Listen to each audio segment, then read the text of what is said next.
saya Waude Asmaul Husna, kelas reguler B 2018, Fakultas Kesehatan Masyarakat, Universitas Halu Oleo Kendari. Pada kesempatan kali ini, saya akan membahas jurnal dengan judul Pemeriksaan Bakteriologis Air Minum Isi Ulang di beberapa depot air minum isi ulang daerah Lenteng Agung dan Srengseng Sawah, Jakarta Selatan. Bagian pendahuluan dijelaskan bahwa air merupakan materi yang sangat penting dalam kehidupan, baik itu hewan, tanaman, maupun manusia. Kehidupan manusia tentu tidak terlepas akan kebutuhan air bersih, terutama air minum. Selama ini kebutuhan air dipenuhi dari berbagai sumber, antara lain air tanah, air sungai, air hujan, air pegunungan, dan air laut yang diolah sedemikian rupa dan ditawarkan sebagai bahan baku air. Standar air minum isi ulang di Indonesia mengikuti standar WHO dalam beberapa hal disesuaikan dengan kondisi di Indonesia.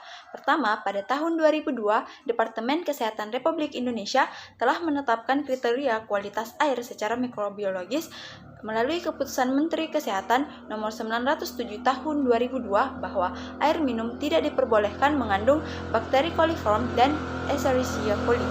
Kemudian, Standar Nasional Indonesia atau SNI nomor 013553/2006, air minum dalam kemasan selain tidak boleh mengandung bakteri patogen yaitu Salmonella dan Pseudomonas aeruginosa, juga tidak boleh mengandung cemaran mikroba lebih besar dari 100 koloni per mililiter. Pada metodologi penelitian, bahan yang digunakan yaitu sampel air minum isi ulang yang berasal dari 13 depot air minum isi ulang di daerah Kelurahan Lenteng Agung dan Srengseng Sawah, Kecamatan Jagakarsa, Jakarta Selatan.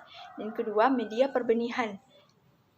Bisa dilihat pada slide media perbenihan yang digunakan serta larutan pereaksi. Sedangkan alat yang digunakan yaitu autoclave, lemari bersih yang dilengkapi dengan laminar airflow, inkubator, mikroskop, vortex, oven, timbangan analitik, serta lemari pendingin dan alat-alat gelas.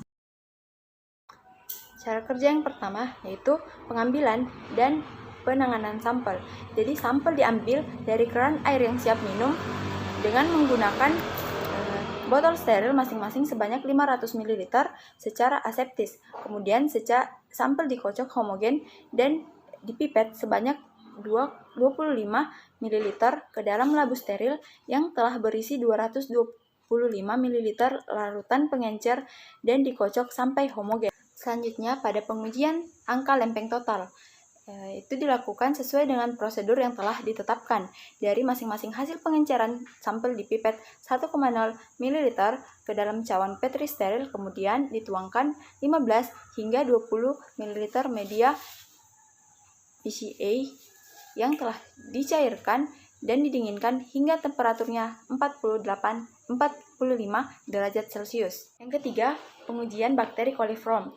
Untuk pengujian dan perhitungan bakteri coliform, ini digunakan media Brilliant Green Lactose-Built 2%. Prinsip penentuan angka bakteri coliform adalah bahwa adanya pertumbuhan bakteri coliform yang ditandai dengan terbentuknya gas pada tabung Durham setelah diinkubasikan pada media yang sesuai. Selanjutnya, untuk identifikasi bakteri Escherichia coli, masing-masing biarkan positif pada uji konfirmasi bakteri coliform diambil 1 sengklik dan diinokulasikan pada media EMBA dan diinkubasi pada suhu 37 derajat Celcius. Selama 24 jam dilakukan identifikasi Escherichia coli dengan uji metil merah, Voges Pascular, dan citrat. Dan yang terakhir, pada identifikasi bakteri patogen, sampel yang diperoleh dipipet sebanyak 10 ml ke dalam 90 ml